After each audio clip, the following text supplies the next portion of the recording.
जय हिंद दोस्तों। आज है 23 मई और स्वागत है आप सबको करंट अफेयर की एक नई क्लास पर। बहुत दिनों से करंट अफेयर की नई क्लासेस नहीं आ पा रही थी किसी कारणवश। आज से करंट अफेयर की पर डे क्लास आएगी और उनमें जो कुछ क्वेश्चन जो वनडे एग्जाम्स में इंपॉर्टेंट होते हैं, चाहे वह एसएससी का एग्जाम हो, चाहे रेलवे का एग्जाम हो, चाहे समीक्षा अधिकारी सहायक समीक्षा अधिकारी का एग्जाम हो या पीसीएस का एग्जाम हो, हर एग्जाम में करंट अफेयर एक इम्पॉर्टेंट रोल प्ले करती है। तो करंट अफेयर की पर डे एक वीडियो आने लगेगी और जो इम्पॉर्टेंट चीज़ें या जो उससे रिलेटेड वाली चीज़ें भी हैं वो भी इस वीडियोस में दिया जाएगा। तो आज से हम लोग शुरू करते हैं, फिर से कंटिन्यू करेंगे और देखते हैं 23 मई की करंट अफेयर, उसकी जो कुछ करंट अफेयर्स हैं वो इम्पॉर्टेंट हैं। जैसे पहला क्वेश्चन दिया गया है कि निम्न में से किस दिन विश्व मधुमक्खी दिवस मनाया जाता है। इसमें हाल ही में हम लोगों ने विश्व मधुमक्खी दिवस मनाया, तो वो किस डे को मनाया जाता है। एक तो इसकी तारीख पूछ लेता है, दूसरा पूछता है कि इसका विषय क्या था या जो थीम है वो भी पूछता है। यानी दो क्वेश्चन बनते हैं। एक तो पूछा जाता है किस दिन को मनाया जाता है, तो विश्व मधुमक्खी दिवस 20 मई को मनाया जाता है। और इसकी थीम जो है उसके बारे में हम लोग देखते हैं कि थीम में क्या दिया गया है कि विश्व मधुमक्खी दिवस जो है वो उसका जो थीम यानी विषय है वो है प्रकृति से प्रेरणा लें और सभी को पोषण दें। ये इसकी 2025 की थीम है। अगर इसकी थीम पूछी जाए तो 2025 में विश्व मधुमक्खी दिवस की थीम है कि प्रकृति से प्रेरणा लें और सभी को पोषण दें। मधुमक्खी की भूमिका कृषि खाद्य प्रणालियों में यानी जो कृषि से रिलेटेड संबंधित है वो रेखांकित करता है और संयुक्त राष्ट्र इसकी जो है वो ये दिवस घोषित किया है। यानी संयुक्त राष्ट्र ने ही विश्व मधुमक्खी दिवस घोषित किया है। अब मधुमक्खियों के लिए हमें क्या करना चाहिए, जो हमारा व्यक्तिगत स्तर पर हम क्या क्या कर सकते हैं। पहली चीज तो देसी फूलों को लगाएं और विभिन्न विभिन्न समय पर खिलने वाले फूल लगाएं, मतलब सीजन वाइज वाले। फिर होता है कीटनाशकों का उपयोग ना करें, क्योंकि इनसे क्या होता है कि जो छोटे छोटे इंसेक्ट्स होते हैं वो धीरे धीरे खत्म होने के कगार पर है। तीसरा, स्थानीय शहद के उत्पादकों को समर्थन दें, यानी जो एक एरिया वाइज जो लोकल जो शहद वगैरह हनीज वगैरह मिलती हैं तो उनको सपोर्ट करें। और क्या है, मधुमक्खियों के लिए पानी कटोरे में रखें और प्रकृति कॉलोनियों की रक्षा करें, यानी जो छोटे छोटे जो इंसेक्ट्स हैं उन सबको सरवाइव करने में हमें हेल्प करने के लिए जो भी मदद हम कर सकते हैं वो इसी प्रकार कर सकते हैं।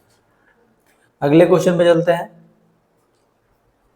अगले क्वेश्चन में दिए हुए निम्न में से किसने अरुणाचल प्रदेश में आयोजित अंडर 19 सेफ चैंपियन 2025 का खिताब जीता है। यानी अंडर 19 जो सेफ प्रतियोगिता थी वो अरुणाचल प्रदेश में आयोजित की गई और उसका जो विजेता बना है वो भारत बना है। ठीक है, तो इससे बनने वाला क्वेश्चन दो बन सकते हैं कि अंडर 19 सेफ प्रतियोगिता कहाँ आयोजित की गई और विजेता कौन है। तो आयोजन जो हुआ अरुणाचल प्रदेश में हुआ और विजेता कौन था, भारत रहा। अगले क्वेश्चन पे हम लोग चलते हैं।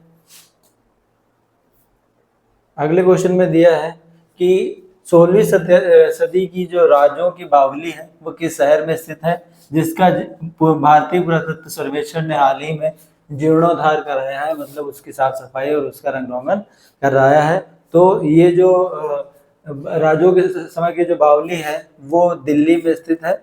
वहीं पर ही ये जो है इसका जो है उसको फिर से इसकी साफ सफाई कराई गई है और इसको पेंट वगैरह जो दोबारा से तैयार कराया गया है। तो ये जो इसका सही आंसर होगा दिल्ली। उसके बाद हम लोग अगले क्वेश्चन में चलते हैं। कहा गया है कि EOS 09 नामक पृथ्वी अवलोकन यानी पृथ्वी का जो अवलोकन करने वाला जो उपग्रह था वो मिशन इसरो का कौन सा मिशन था जो असफल हो गया है। यानी इसरो का कौन से नंबर वाला मिशन था जो असफल हुआ है।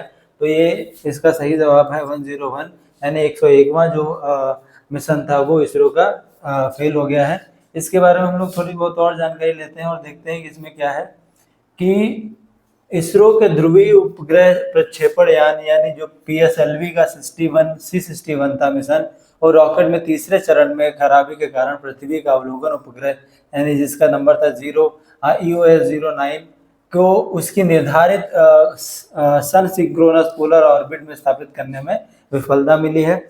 अब ये क्या है कि इसरो का जो था वो 101वां था में मिशन था, PSLV का जो 63वां मिशन था। यानी इन दोनों में भी एक सवाल बन सकता है कि इसरो का जो था वो 101वां और PSLV का 63वां जो था वो मिशन यानी EOS 09 सैटेलाइट जो सिंथेटिक एपर्चर रडार पोलेट था जिसे सभी मौसम में पृथ्वी की छवियां कैप्चर करने के लिए डिजाइन किया गया था। यानी जो मिशन था वो पृथ्वी के सभी सीजन्स में पृथ्वी का जो शेप होता है, स्ट्रक्चर होता है और कैसी फोटोज आती हैं उन सबका जो मैं कैप्चर करने के लिए ये मिशन बना था, बट ये असफल हुआ। यानी इसरो का 101वां था और पीएसएलवी का 63वां मिशन था जो कि फेल हो गया। अगले क्वेश्चन में हम लोग चलते हैं और देखते हैं। नेक्स्ट क्वेश्चन में दिया है कि निम्न में से कौन सा 10वीं कक्षा में सभी छात्रों के लिए रोबोटिक्स शिक्षा यानी जो रोबोटिक एजुकेशन है वो अनिवार्य करने वाला पहला राज्य बन गया है। तो 10th लेवल में रोबोटिक्स एजुकेशन के लिए जो अनिवार्य करने वाला जो राज्य बना है वो केरल बना है। और केरल में ये कंपलसरी कर दिया गया है कि हर 10th का बच्चा उसके लिए रोबोटिक्स इंजीनियरिंग या रोबोटिक्स के बारे में पढ़ने के लिए कंपलसरी किया गया है। क्यों? क्योंकि इस समय जो करंट सिचुएशन चल रही है वो आर्टिफिशियल इंटेलिजेंस के बारे में चल रही है। तो रोबोटिक्स के लिए अनिवार्य करने वाला जो पहला राज्य बना है वो केरल बना है। अगले क्वेश्चन पे चलते हैं हम लोग। हाल ही में दुनिया का पहला मानव मूत्राशय का सफल प्रत्यारोपण निम्नलिखित किस देश में किया गया है? अभी तक की किडनी, हार्ट, बाकी सब सारे जो थे वो ट्रांसप्लांट किए जाते थे, बट पहला जो है मूत्राशय का सफल जो प्रत्यारोपण किया गया है वो कहाँ पर किया गया है? यानी ह्यूमन ब्लैडर है उसको ट्रांसप्लांट किया गया है। तो ये अमेरिका में सबसे पहला अभी जो है वो ट्रांसप्लांट किया गया जो सक्सेसफुल हो गया है। ठीक है, तो इसका सही जवाब होगा अमेरिका। तो ये क्वेश्चन बन सकता है क्योंकि ये पहला ऐसा अभी तक है जिसमें ह्यूमन ब्लैडर को ट्रांसप्लांट किया गया है। तो ये इसका सही जवाब अमेरिका होगा। तो इसको आप नोट कर लीजिएगा, ये इंपॉर्टेंट है।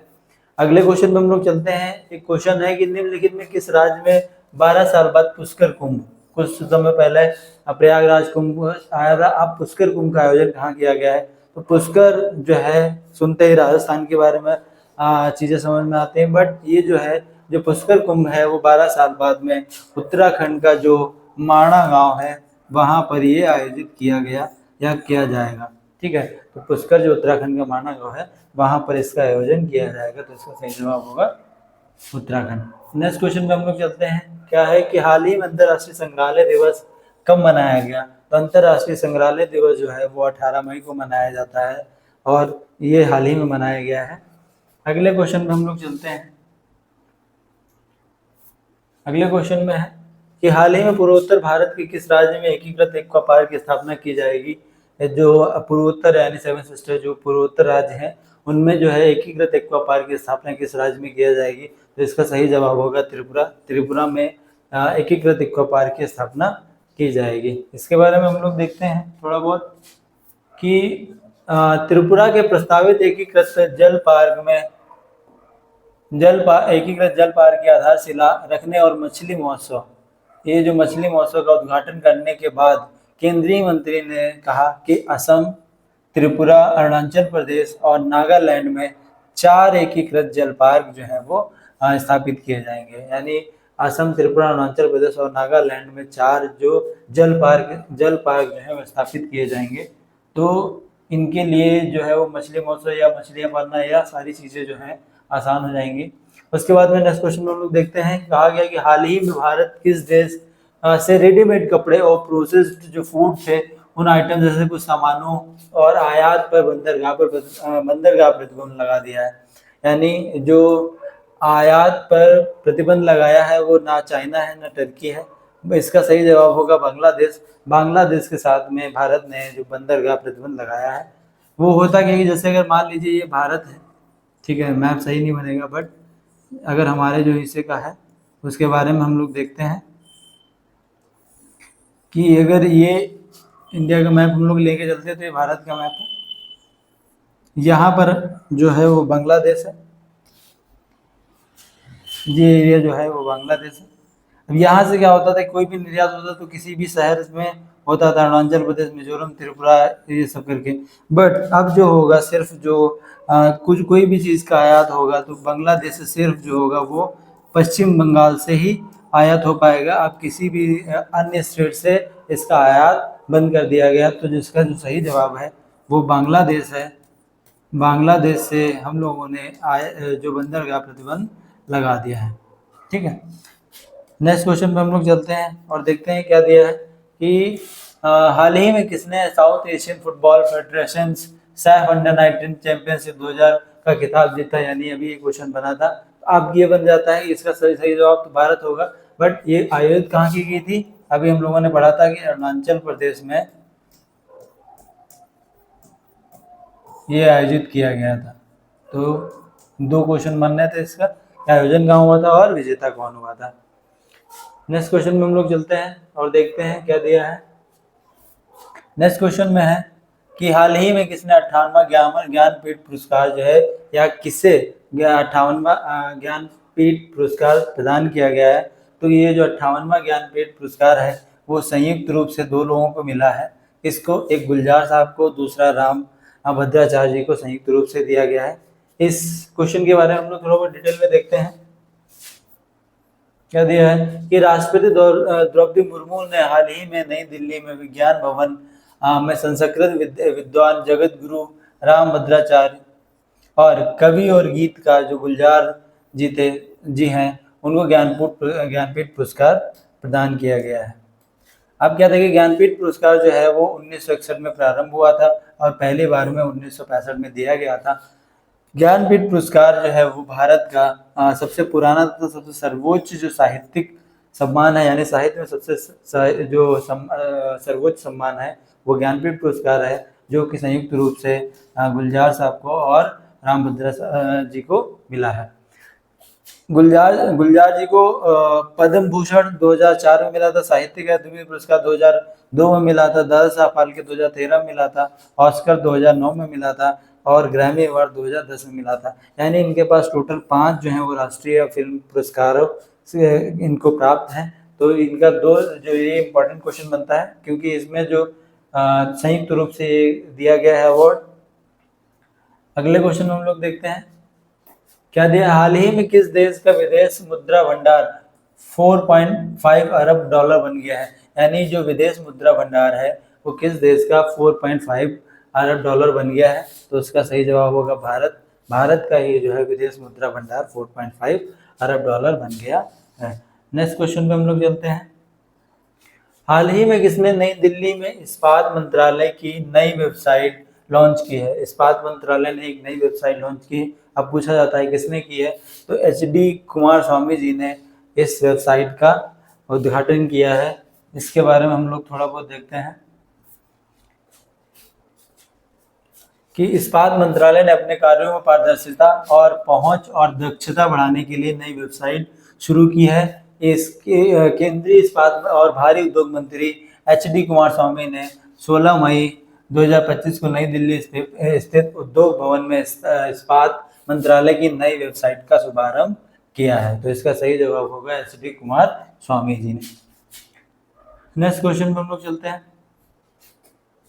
निम्न में से किस वर्ष समुद्रयान जो एक नामक भारत का पहले मानव युक्त मिशन को लॉन्च किया जाएगा? यानी किस वर्ष समुद्रयान नामक जो मानव जिसमें इंसान भी जाएगा वो जो मिशन है वो किस वर्ष लॉन्च किया जाएगा? उसका सही जवाब होगा 2026 में मानव युक्त समुद्रयान मिशन लॉन्च किया जाएगा।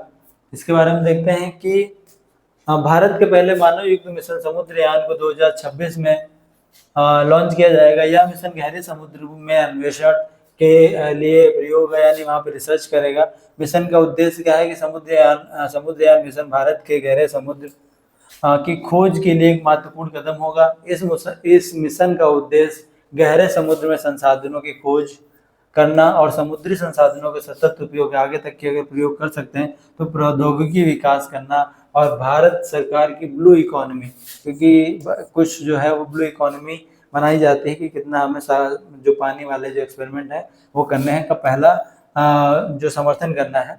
अब इसमें क्वेश्चन बनता है कि मानो जो पनडुब्बी है वो प्रयोग कौन सी की जाएगी? तो इसका सही जवाब है मत्स्य 6000, यानी ये पनडुब्बी का नाम है मत्स्य 6000, इसका प्रयोग किया जाएगा। और इसकी क्या रेंज है इसकी, यानी पृथ्वी जो वाटर लेवल है वहां से 6000 मीटर तक की गहराई तक की जा सकता है, यानी इसकी कैपेसिटी जो है वो 6000 मीटर तक की है। उसके आगे जाएगा तो हो सकता है कि इसमें नुकसान हो।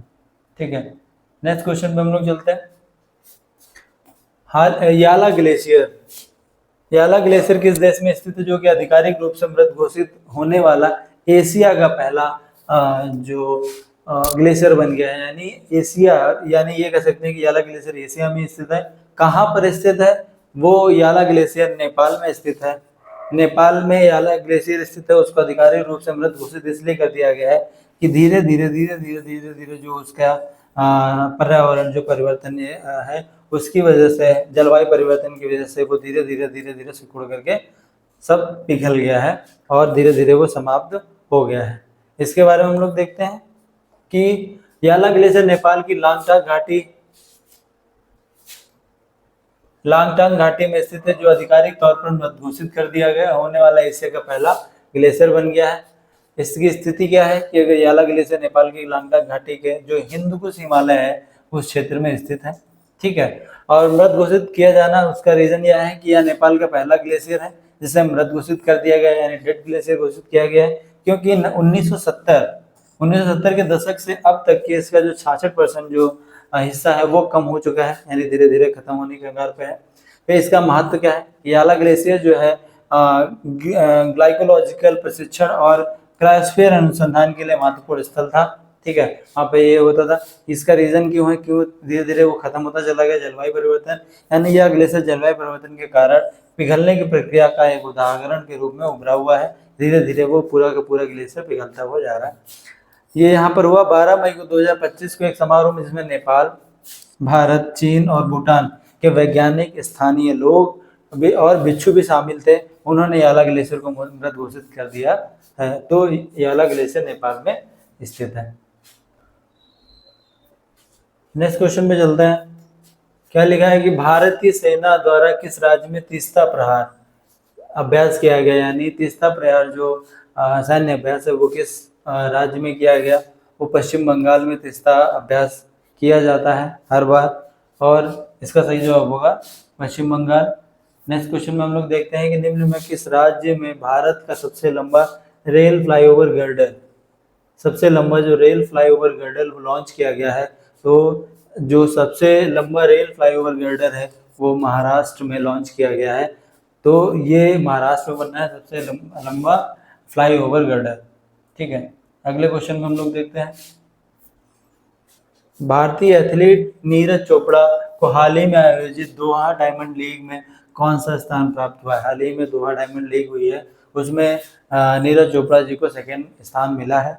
तो इनको जो दोहा डायमंड लीग में सेकंड स्थान मिला है। अगला क्वेश्चन में हम लोग चलते हैं। निम्न में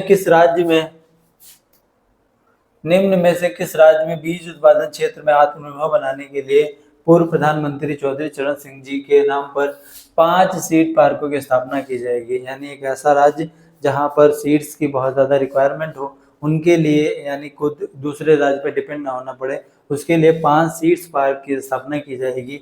वो उत्तर प्रदेश है। उत्तर प्रदेश में 5 सीड्स जो है वो पार्कों की स्थापना की जाएगी। तो ये कुछ क्वेश्चन थे करंट अफेयर के। अगर ये कुछ क्वेश्चन अच्छे लगे हों तो हमारे वीडियो को लाइक कर दीजिएगा और हमारे चैनल को सब्सक्राइब कर दीजिएगा और अपने दोस्तों के साथ शेयर जरूर कर दीजिएगा। इसी के साथ जय हिंद, जय भारत।